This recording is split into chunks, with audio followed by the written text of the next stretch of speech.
I'm Kurt Grylls. I just swam all the way from Australia, then to New Zealand because I was thirsty, then continued and came all the way here to tropical Vanuatu. And today, I'm going to show you guys how to get out of a place like this with just my protective UV shirt, my G-Shock watch, camo shorts, and as always, my Converse shoes.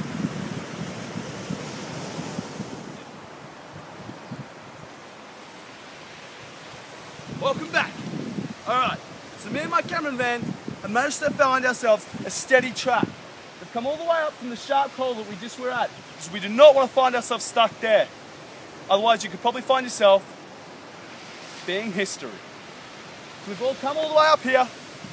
Now this track looks as though it's about 50 to 100 years old. I'd say the locals have made this and I'm hoping that it'll lead to some sort of food source. So me and my cameraman, we're going to head our way down and we'll see what we can find. Alright, so we've been following this track now for about 5 to 10 minutes and already it looks as though it's opening up a bit. So we're going to head down, it looks like it goes around and it opens up. Let's go down there.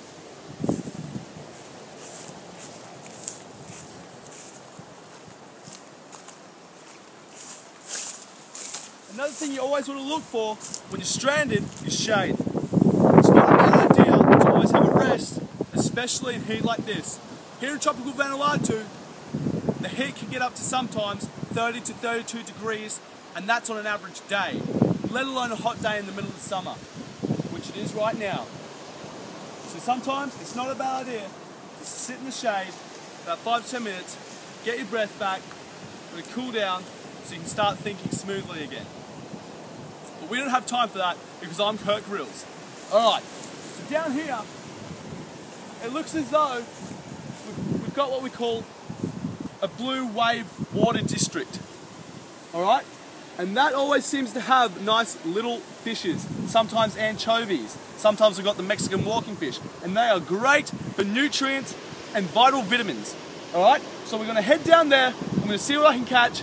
This is going to involve getting wet, but it's also not a bad thing because of the heat that we've got today. So it's a good way, well, just to have a bit of fun. Alright, so I'm about to jump into the water. I'm going to see what I can catch. But first, I'm going to take the necessary gear off.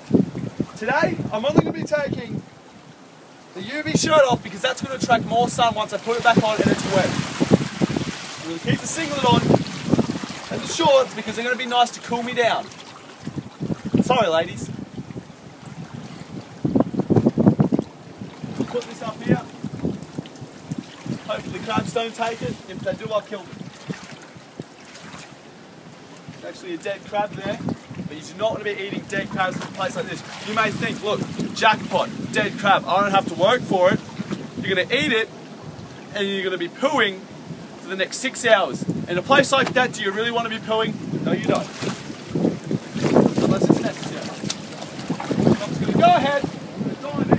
The water is very nice here, so you don't have to worry about hypothermia, you don't have to worry about, getting cold, walking around with the wind hitting you, and eventually you're going to faint and you're going to get frostbite, because that's pretty much impossible in a place like this.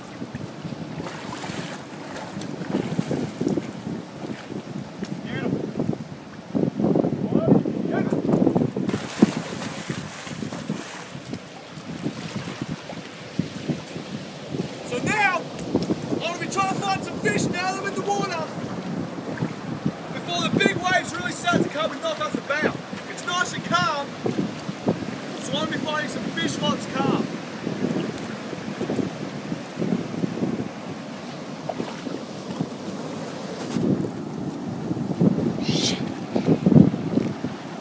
It looks as though there really is nothing here at the moment, but honestly, I'm not that saddened by it because I'm nice and cool. I can have a swim, come out, and the 30-degree heat isn't going to be as damaging.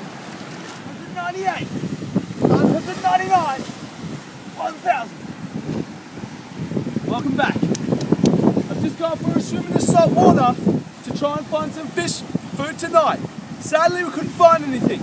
So first things first, I'm going to do 1000 push-ups to dry my clothes. Because in a place like this, you do not want to find yourself suffering from hypothermia.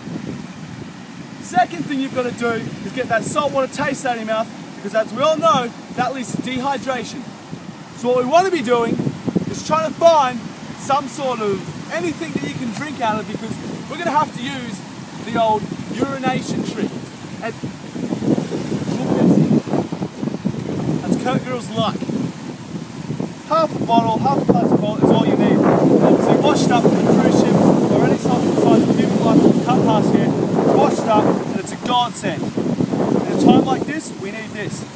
So if I can just get some privacy from my cameraman, I'm going to wee into this and get my hydration levels back up.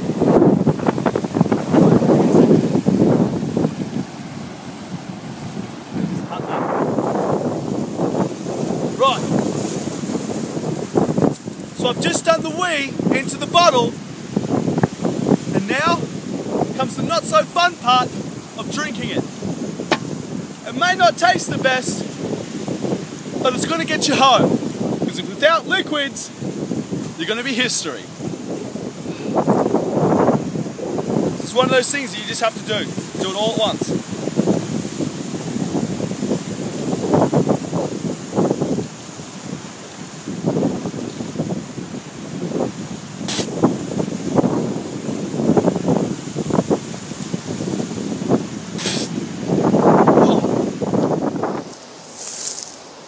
Welcome back. We found our way into the woods here, because the next thing I want to be doing is finding some wood, and I want to make a weapon for myself for food tonight.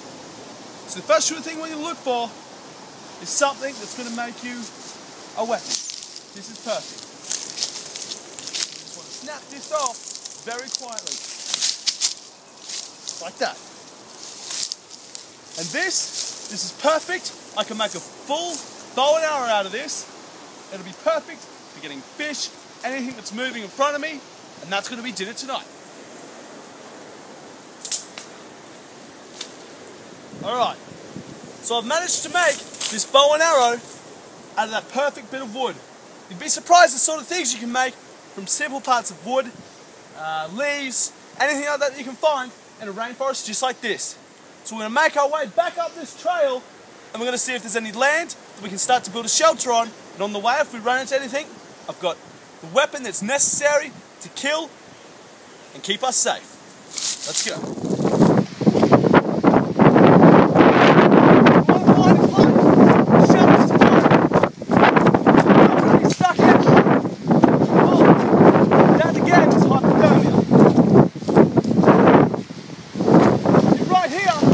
Like a perfect place for the shelter tonight to keep warm,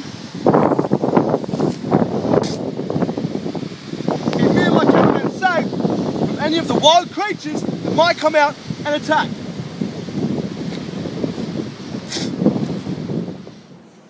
That's a video about it.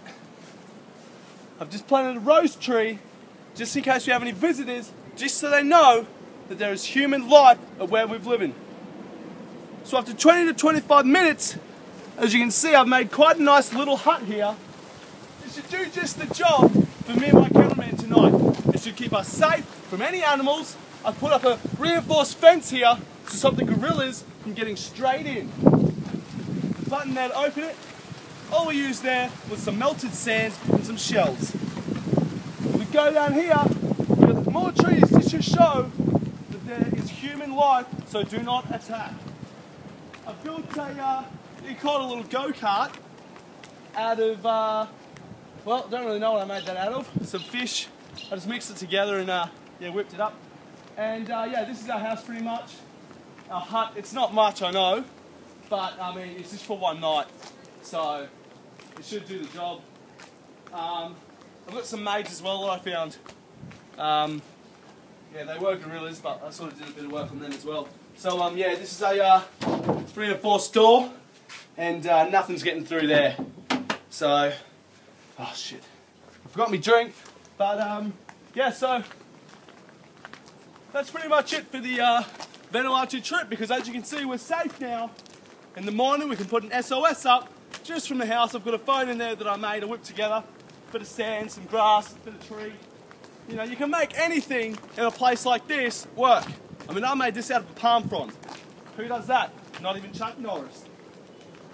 So I'd like to thank everybody for watching, and I'd just like to hope that what I've taught you is going to keep you safe in the wild. It's going to keep you safe in life as well. I'm Kurt Grylls. I'm signing off.